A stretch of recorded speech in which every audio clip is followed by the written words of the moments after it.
Olá pessoal, bem-vindo e bem-vinda ao canal Amuinvest. O DEVA11, o fundo que está passando por bastante dificuldade aí, vale a pena?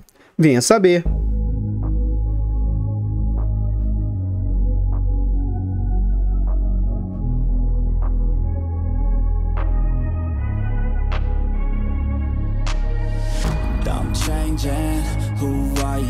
Então pessoal, esse é um fundo imobiliário de papel, um fundo imobiliário de recebíveis, e na data que eu gravo o vídeo esse fundo está sendo negociado com um imenso, um gigantesco desconto.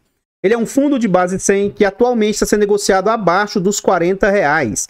Ele entregou de dividendo nos últimos 12 meses 22%, cuidado com essa informação, tá? Isso aqui é uma informação distorcida. Esse fundo ele teve as cotas tão depreciadas que mesmo ele caindo, o dividendo entregue, o dividend yield subiu. Então, cuidado, porque baseado nisso aqui, ele dá essa distorção no dividend yield pago nos últimos 12 meses. Se levar por consideração que ele vem pagando, está longe de ser esses 22%. Atualmente, o fundo está sendo negociado a um PVP de 0,40, o que indica que ele está com 60% de desconto. Apesar de toda essa problemática, um fundo que vem negociando ainda com alta liquidez, negociando uma média de 2,5 milhões por dia. E é um fundo que nos últimos 12 meses ele teve uma queda de 52% nas suas cotações. Nesse próximo slide aqui, ó, a gente vê sobre as cotações do fundo. Então esse é um fundo que ele surgiu nos idos de 2020, após a situação pandêmica, e quando ele vem a mercado, ele veio com negociações bem acima do normal. Como ele é um fundo de base 100, ele chegou a ser negociado quando ele veio ao mercado, ó, na faixa de 155, na faixa de R$140, tá? Então ele veio com bastante ágil na época que ele negociava aí. Atualmente ele está a 39, ele esteve como 39,24, ou seja, ele está muito próximo da mínima histórica do fundo, e a máxima que ele teve aí no último ano foi de R$97. Então olha o quanto o fundo despencou aí no prazo de um ano. Então, quando o fundo vem a mercado, ele é negociado nesses patamares altíssimos aí, ó, de 155, de R$140, mas rapidamente ele volta mais próximo do seu valor justo. E aí, desde maio de 2021 até mais ou menos o mês 9 de 2022, o fundo fica lateralizado com uma pequena tendência de queda, ser negociado nessa faixa ali de 100, vindo aí a ser negociado próximo de R$94, R$95. A partir daí, no ano de 2022, no final do ano, os fundos tiveram uma queda. E esse fundo também não foi diferente. Então ele quebra a barreira dos R$92, sendo negociado ali até abaixo de R$90. Ele dá uma pequena recuperada, belisca o valor de 92 ali novamente, mas a partir desse ano de 2023, ocorre a situação, né, de inadimplência lá do grupo, e as cotas do fundo despencam, saindo ali próximo de 92, algo de R$90, vindo bater ali na casa de R$46. O fundo esboça uma recuperação, vindo bater ali em R$70, mas desde o mês 6 do corrente ano, esse fundo vem numa queda gigantesca e aparentemente ele não para de cair. Atualmente ele já rompeu a barreira dos R$40, né? E está a R$39,35. Voltando aqui para esse site, a gente vê alguns destaques, algumas informações a respeito do fundo. Então aqui a gente consegue ver o nome do fundo, o CNPJ. A gente vê que é um fundo para investidores geral. A gente vê que ele é de títulos e valores imobiliários, é de papel, prazo indeterminado e gestão ativa. Taxas, a gente vai ver dentro do relatório. Para fundo de papel, não há que se falar de vacância. Ele conta ali com quase 134 mil cotistas. Ele tem mais de 14 milhões de cotas emitidas. Ele vale atualmente R$97 e ele tem valor de mercado 1,370 bilhões. O último dividendo anunciado foi na casa de 47 centavos. Mais abaixo a gente vê sobre rentabilidade do fundo. Então, como o fundo ainda não tem 5 anos, é um pouco injusto com o fundo. Mas nos últimos 2 anos, momentos em que o fundo estava, entre aspas, né, bem das pernas, ele estava tendo uma rentabilidade superior a todos os demais índices, CDI, IPCA, IFIX, DIV. Quando começou a problemática aí das inadimplências, o fundo sai de um resultado positivo e vem para um resultado hiper mega negativo. Mesmo com todos os dividendos que o fundo entregou, ainda assim a rentabilidade dele acumulada é de menos 48%. Ele está com mais do que isso de prejuízo, mas os dividendos que ele pagou no decurso do tempo amenizam um pouco, né, essa desproporcionalidade. Nesse período de 2 anos, o CDI do período é 25%, o IPCA 12%, o IFIX, índice dos fundos imobiliários, 17%, e o IDIV, que é o índice das ações pagadoras de dividendos, 18%. Mais abaixo aqui a gente vê os dividendos que o fundo entrega. Então, lá no início, quando esse fundo veio ao mercado, ele estava entregando dividendos altíssimos, ó, acima de R$ 2,50, R$ 2,50, R$ 2,00. Depois ele meio que veio para um valor um pouco mais estável, entre no máximo R$ 1,50 e algo na casa de R$ 1,20, mais ou menos, ele entregou durante um bom período. E aí, durante o ano passado, quando teve a deflação, o fundo teve algumas entregas muito baixas, mas voltou a entregar algo próximo de R$1. E aí, após a problemática lá da inadimplência, a distribuição do fundo veio caindo e atualmente estava 50 centavos e 47 centavos. Mais abaixo aqui a gente vê isso de forma nominal, né? Os números entregues. Então você vê, no ano passado o fundo estava entregando 90, 1,5, 1,10, 90, e aí ele começa a cair severamente as distribuições, para 70 centavos, 85, 65, 60, 50, e no dia 8 de setembro ele pagou, no dia 15 de setembro, 47 centavos. Mais abaixo aqui a gente vê a rentabilidade do fundo, e essa rentabilidade, de certa forma, ela fica distorcida, tendo em vista o tanto que o fundo está depreciado. Atualmente, a valores atuais, o que o fundo está conseguindo entregar é algo ali próximo de 1%. Lembrando que ele está a quase R$40 e está entregando pouco acima de 40 e poucos centavos. Então isso aqui vai dar esse yield de mais ou menos 1%. Então, pessoal, antes de a gente continuar vendo mais a respeito desse fundo imobiliário, eu trago aqui para vocês formas de apoio financeiro ao nosso trabalho. Se você gosta do que a gente faz, considere nesse vídeo fazer uma doação para o Pix do canal de qualquer valor. amuinvest@gmail.com. Qualquer doação é muito bem-vinda. Agradeço a todos vocês que apoiam aí o nosso trabalho. Outra forma de apoio financeiro, os canais Amuinvest, Amufiagro e Amudicas, ambos contam com um clube de membros a partir de 10 centavos por dia, a partir de R$ 2,99 por mês. É um valor bem barato, um valor acessível, mas que pra gente faz uma enorme diferença.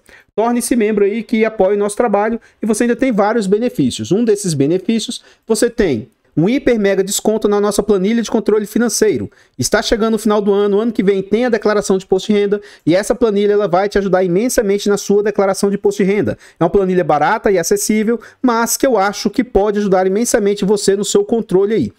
Se você quer saber mais a respeito dessa planilha, veja os vídeos de tutorial da planilha ou a série Rumo aos 50 mil com pouco dinheiro, que a gente mostra na prática a usabilidade da planilha aí. Então, desde já, muito obrigado a vocês que apoiam o nosso trabalho. Outra forma de apoio financeiro, nós contamos aí com e-books, Introdução aos Fundos Imobiliários e Introdução aos Fiagros. Esses e-books aí são bastante agregadores, são baratos e acessíveis, e acho que pode ajudar você imensamente aí na sua tomada de decisão. Considere fazer aquisição desses e-books. Obrigado a todos vocês que têm apoiado o nosso trabalho aí, muito, muito obrigado. Eu não poderia deixar de agradecer vocês que apoiam financeiramente aqui o nosso trabalho. O Paulo Sérgio fez uma doação para o Pix do canal. Saibam vocês que qualquer valor doado, ele é muito importante pra gente. Então, muito, muito obrigado aí de coração. E o Rafa Braga, que ele é membro aqui do canal, ele fez uma solicitação de vídeo. Falou, bom dia, Amu. Teria como fazer um vídeo do DEVA 11? Obrigado. O DEVA, HCTR, Versailles, eu tenho procurado trazer vídeos pelo menos mensais. Então, eu já tinha intenção de trazer e eu só fiz antecipar já que foi um pedido de membro aí. Esse, inclusive, é um dos benefícios de ser membro. Eu procuro atender os pedidos o mais rápido possível. Aqui agora nós já estamos dentro do relatório gerencial, o relatório mais recente deles, de agosto de 2023. Antes de eu continuar no relatório, já vou até antecipar isso antes de que eu esqueça de falar no final do vídeo. Eu acredito que dos 4 fundos do grupo aí, ó, o DEVA, Versailles, HCTR, Tord, eu acho que o DEVA vai ser o fundo com, entre aspas, maior facilidade de se recuperar aí. Eu vou tentar demonstrar para vocês dentro do relatório. Esse é o fundo que eu acho que ele vai passar por menor dificuldade de todos que aqui estão. Recentemente, o HCTR, que vinha entregando patamares próximos do DEVA, despencou a sua distribuição e eu acho que essa distribuição vai ficar muito baixa até o final do ano, na casa desses 17, 20, 25 centavos. Já o DEVA, pelo que eu vi do relatório, acho que ele tem condição de manter esses 47 centavos, 40, 50 centavos aí até o final do ano. Isso aqui eu vou tentar mostrar para vocês dentro do relatório. E o Versailles também, acho que ele vai distribuir próximo desses 3 centavos que ele vem distribuindo mesmo. Então aqui traz alguns destaques do fundo, né? 47 centavos o último dividendo, então já é um relatório bem atualizado. Ele mostra que 78% da carteira está adimplente, está pagando, né? Sendo que tem mais uns quase 30% aqui da carteira que está em negociação, né? Está com waiver, está com desconto. Ele mostra o duration médio dos ativos, a quantidade de cotistas, quase que o portfólio inteiro tem proteção contra a deflação. Atualmente, o que o fundo está entregando está rendendo 88% do CDI. Uma parte interessante que a Deva traz no seu relatório, ele mostra aqui o que foi o IPCA do período, do mês, né, 0,23%, nos últimos 12 meses, 4,61%, o CDI do período, 1,14%, o acumulado do ano é de 13,53%, e o IGPM do período está negativo e negativo no acumulado do ano. Isso aqui é atípico, tá? Geralmente o IGPM ele roda próximo ao IPCA, e ele está bem negativo, então isso aqui é algo totalmente atípico. Aqui a gente vê as taxas do fundo. Esse fundo cobra de taxa 1% de gestão e mais 0,20% de administração. E ele ainda cobra 10% de performance do que bater 100% do CDI. Isso aqui, ó, seja deles, do HCTR, dos Fiagros, para mim isso aqui é um abuso com o cotista, cobrar performance em cima de 100% do CDI. Por mais que atualmente o fundo tenha dificuldade de bater o CDI, quando o IPCA está favorável, isso aqui, ó, é algo totalmente, assim, desproporcional. O fundo começa a receber caminhões de dinheiro altíssimo. O que eu acho que seria justo é o fundo colocar uma performance da forma com que o fundo tem os seus ativos, ó. O ativo, os seus ativos internos rodam a inflação mais 10. Então por que eles não fazem algo semelhante lá ao RPR, com a taxa de performance se bater IPCA mais 7? Eu acho que seria algo um pouco mais justo, tá? Aqui ele vai falar sobre a situação do portfólio. Então a gente vai tentar fazer uma leitura bem resumida aqui, falando o seguinte, ó. Antes de apresentar nossos comentários sobre os ativos inadimplentes, vale trazer uma breve contextualização acerca do nosso processo de investimento. Como se sabe, existe todo um trabalho que antecede a alocação. Além de analisarmos a empresa devedora, a estrutura da operação, também analisamos os prestadores de serviço envolvidos, como, por exemplo, a securitizadora responsável. No passado, ao analisarmos o investimento nos gramados do Gramado Park, One, Circuito de Compras, Hope, todas as demais operações presentes na carteira do Deva, concluímos que estavam de acordo com a política de investimento do fundo e que todas possuíam características necessárias para serem operações rentáveis e seguras. Na visão do comitê de crédito, as operações geravam boa remuneração, o que é esperado de uma operação de alto risco aqui, o high yield, e eram seguros do ponto de vista de garantias envolvidas, tornando os CRIs a operação risco-retorno adequada para o fundo. Destacamos que esse ponto, porque já analisamos diversos outros CRIs também emitidos pela ForteSec, a securitizadora atual, né? E que não foram aprovados pelo Comitê de Crédito por não serem aderentes à política de investimentos. Mantemos sob nosso controle evidências de ativos aprovados e reprovados. Um cenário muito comum em operações de crédito é que, com o passar do tempo e conforme surjam situações economicamente estressantes, os ativos estejam sujeitos a perderem a qualidade. E, nesses momentos, o trabalho ativo de gestão é fundamental para contornar as situações da melhor forma possível e com menor impacto para o fundo. Continuando aqui, eles continuam dizendo: gostaríamos de enfatizar e deixar muito claro que nossa responsabilidade e dever fiduciário, enquanto gestores do Deva, é sempre perante o fundo e seus cotistas, a fim de buscar o melhor interesse nas decisões de investimento. Isso inclui a responsabilidade de tratar todos os parceiros com absoluta isonomia, igualdade, empregando o mesmo tratamento que daríamos a qualquer securitizadora do mercado, inclusive a ForteSec. Então, o que acontece? Aqui eles estão reclamando publicamente, tá? Que a ForteSec, entre aspas, está pisando na bola. Olha o que eles estão dizendo, ó. Nesse cenário, vale destacar que não cabe a nós julgarmos possíveis motivos que fizeram com que, no nosso ver, né, a ForteSec tenha perdido a excelência nos serviços, o que refletiu diretamente na situação dos ativos inadimplentes. Eles também estão jogando a bomba também sobre culpa da securitizadora. Por outro lado, acreditamos que a empresa tem a capacidade de rever os seus processos, reestruturar e voltar a ocupar um lugar de destaque no mercado. Afinal, a ForteSec sempre foi considerada, não só por nós, mas por muitos outros players, a melhor securitizadora de mercado, quando se tratava de carteiras com lastro pulverizado. Por outro lado, é de costume, independentemente da saúde dos ativos, que existam discussões entre a gestora e a securitizadora acerca de operações. Já em março, abril de 2023, trabalhamos para tentar sanar os problemas junto à securitizadora, seja por meio de requisição de informações, seja por meio de intermédio de concessão de waivers, desde que devidamente justificados, solicitando sempre, nesse interim, que fossem convocadas novas assembleias de cotistas para readequação dos fluxos. Aí aqui ele continua, ele vai começar a reclamar da securitizadora, ó. Após algumas tratativas, à medida que as operações continuaram a ficar cada vez mais estressadas, reiteramos junto às securitizadoras as devidas solicitações de esclarecimento sobre as operações, a fim de obtermos mais informações. Contudo, o fato é que temos encontrado bastante dificuldade nesse processo. Então a securitizadora, que era para estar apoiando o fundo, está causando dificuldades para o fundo aí, não está fornecendo informações, ó. A esse respeito, informamos que estamos empenhados em solucionar essa questão o quanto antes. Acreditamos que, em razão da nossa experiência nesse tipo de ativo e nossa posição de credores, deveríamos contribuir com a resolução dos problemas. Com isso, a qualidade da gestora do fundo e representantes dos interesses cotistas, reiteramos que o acesso a mais informações sobre os ativos se faz absolutamente necessário. E aí ele fala, ó, inclusive para fins de auditoria das demonstrações, a transparência e acesso às informações são um dos pilares do princípio da gestão aí, ó. Prova disso, aliás, é que após inúmeras tentativas de contato sem sucesso com a securitizadora, para obtenção de informações essenciais, há 2 meses, com recurso próprio, os gestores aí entenderam por bem contratar assessores jurídicos para auxiliar o fundo, para solucionar essa situação. Então eles vão, ó, durante o mês de julho, prepararam diversas notificações extrajudiciais, as quais foram encaminhadas à Fortsec na primeira quinzena de agosto. As notificações compreenderam principalmente solicitação de esclarecimento sobre os processos relacionados ao Gramado Parques, Resort do Lago e Búzios, que é o grupo GPKI. Adicionalmente, em razão da notificação enviada pela Oliveira Trust e divulgada no mercado, temos sido questionados por investidores sobre a alocação do patrimônio separado de algumas operações. Esclarecemos que tão logo esse assunto chegou ao nosso conhecimento, questionamos a Fortsec via notificação extrajudicial em 8 de agosto. Até o momento, entretanto, não recebemos resposta formal da securitizadora e nenhuma das notificações extrajudiciais. Então, assim, parece que a Fortsec agora começou, não sei porquê, né? Tá escondendo informações, deixando de passar informações, e isso é algo muito grave. Diante desse cenário, gostaríamos de compartilhar que o passo seguinte será a adoção das medidas judiciais cabíveis. Extrajudicial, você manda uma carta diretamente para eles e tenta resolver sem precisar acionar a justiça. E agora estão dizendo que, se for o caso, vão acionar a justiça para tentar resolver isso aí. Demonstrações financeiras 2022. No dia 5 de setembro, se encerrou o prazo para que os investidores se manifestassem sobre as demonstrações aí do fundo, no exercício 2022. Conforme informado pelo administrador, 91,3% dos cotistas votantes deliberaram pela reprovação das DFs. O DEVA possui 130 mil cotistas e apenas 17 cotistas votaram.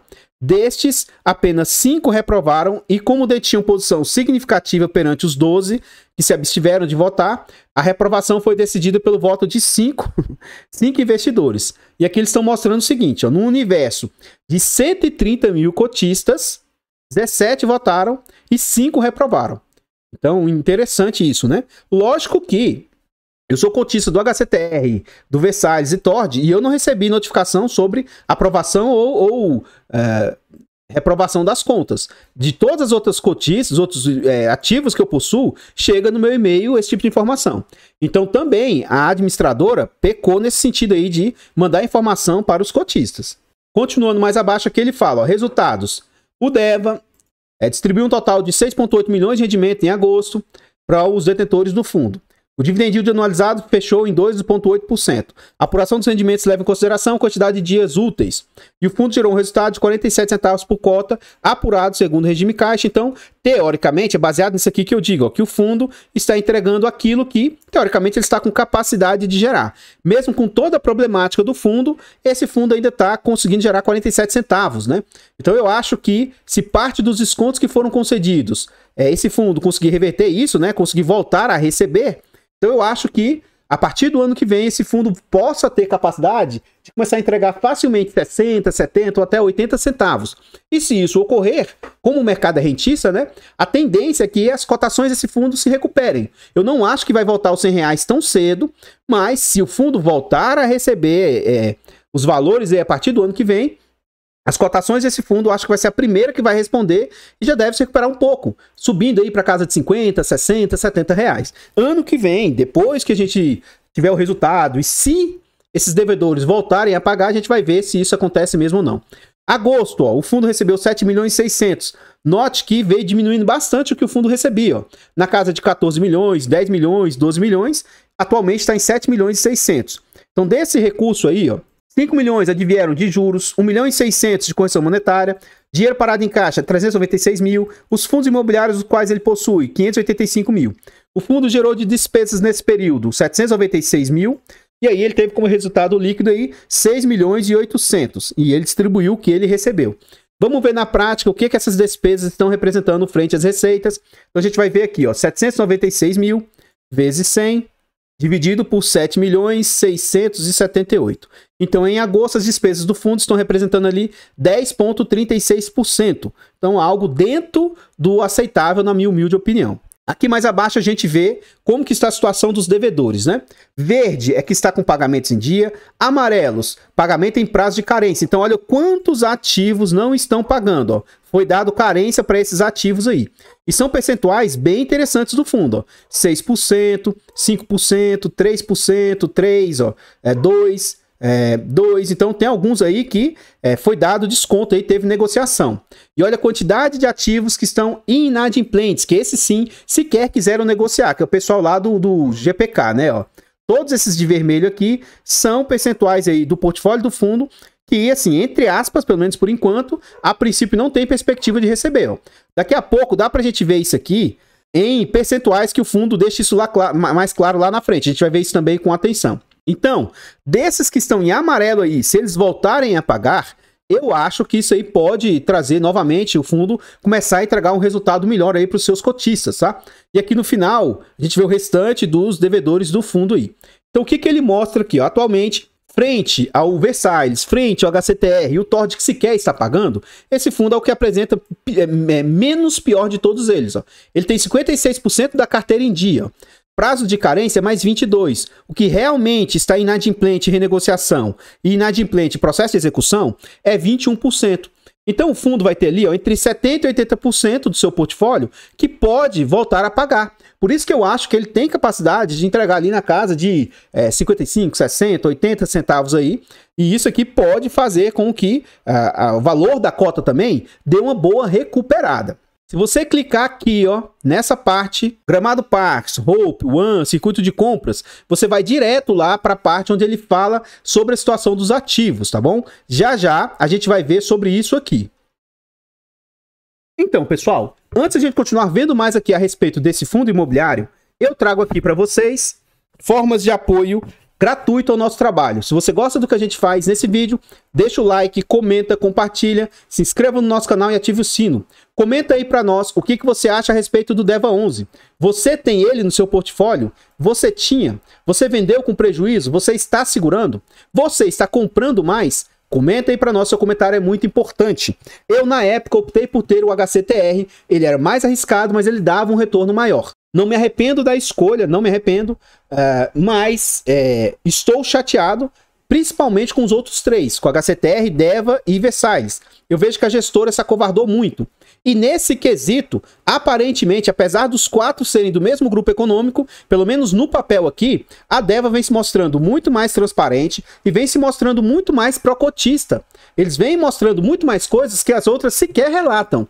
Então eu sim, atualmente vejo das quatro como a DEVA é a menos pior. E por isso, como eu estou falando, eu acho que eles tendem a se recuperar aí tranquilamente. Eu não tenho um ativo e não tenho interesse de ter. Mas isso não significa que ele seja bom ou ruim, ou que isso seja indicação de compra, venda ou manutenção do ativo. Nós temos aí um canal secundário que está tentando chegar a 1000 inscritos, o canal Amuf Infra. Se você quiser nos apoiar, vá lá nesse canal e se inscreva. Atualmente com 454 inscritos e a gente quer chegar aos 1000. Então nos apoie, ajude a chegar aos 500, 700, 1000. Muito obrigado a todos vocês que vão lá e se inscrevem. Os nossos 4 canais estão presentes em outras plataformas. Vá lá nessas plataformas, siga, se inscreva. E lá no Instagram a gente abre caixas de pergunta frequentemente. Deixa a sua dúvida lá que a gente procura responder o mais rápido possível. Voltando aqui para o relatório, a gente vê as disposições do fundo atualmente. Ele possui 86%, quase 87% do seu portfólio alocado em CRIs, 7,4% em FIIs e 5,8% em caixa. Essa questão de subordinação eu não vou nem falar, porque mesmo com subordinação deu problema lá.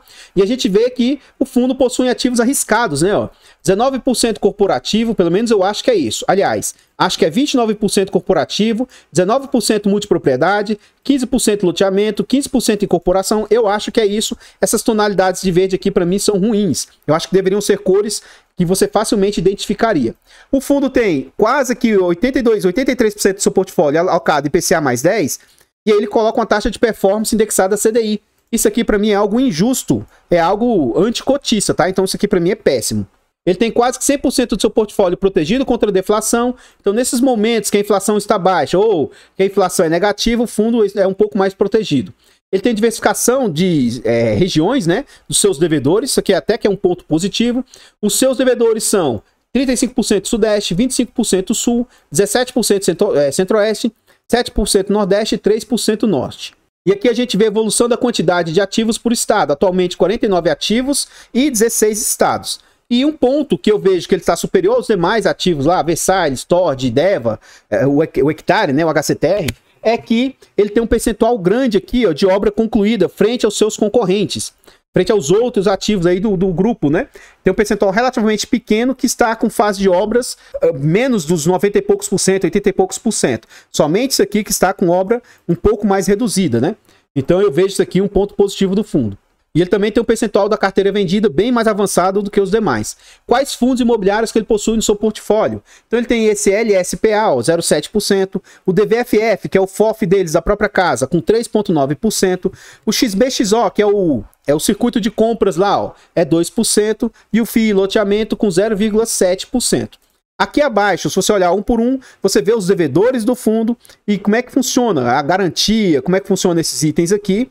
Eu vou voltar aqui mais à frente para a gente ver aqueles destaques lá, o Gramado Parques. Então aqui ele vai mostrar como é que está. Parte do Gramado Parques tem renegociação e outra parte está tentando executar as garantias. E aqui ele mostra a situação de cada um deles, né? Então esse aqui, ó, 7,8%, 4%, 2%, ou seja, 16% da Gramado Parques aqui está nessas situações. Quais eram os lastros e quais eram as garantias entregues aí. Então, se você é cotista desse fundo, eu recomendo que você procure ver todos esses detalhes do fundo aqui. Aqui embaixo vai ter os demais, ó, do circuito de compras. Aqui embaixo vai ter do OneHold. Eu acho que seria importantíssimo você dar uma lida para você ver a situação aí dos devedores do fundo, tá? Então, pessoal, o que eu tinha para trazer a respeito do DevaOnly são somente essas informações. Como eu disse, né, eu não sou cotista do fundo, não tenho interesse de ser, mas dos fundos que aqui estão, acredito aí que esse fundo seja o que vai se recuperar mais rápido dos 4 aí. O fato de eu não ter esse ativo não significa que ele seja bom ou ruim. Isso também não é uma indicação de compra, venda ou manutenção do ativo. Eu gostaria de agradecer imensamente vocês que apoiam o nosso trabalho, seja de forma gratuita, seja de forma financeira. Obrigado a vocês que têm feito doação para o Pix do canal, vocês que se tornam membros, vocês que adquirem os e-books ou a planilha de controle financeiro. Muito, muito obrigado. Lá no canal Mudicas nós temos e-books de português para concurso, são e-books também muito agregadores aí. Eu vou ficando por aqui e eu espero encontrá-los nos próximos vídeos. Fiquem todos com Deus, tenham um bom dia, uma boa tarde, uma boa noite e fui!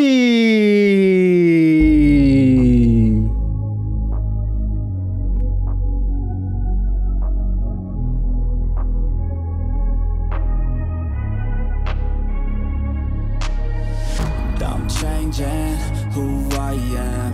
I'm making a new plan, rearranging my life, and I won't look back ever again. Yeah. You ain't see me activated. You better hope that you never see me agitated. I think about my actions, plan them out, evaluated. That's how I end up on the top.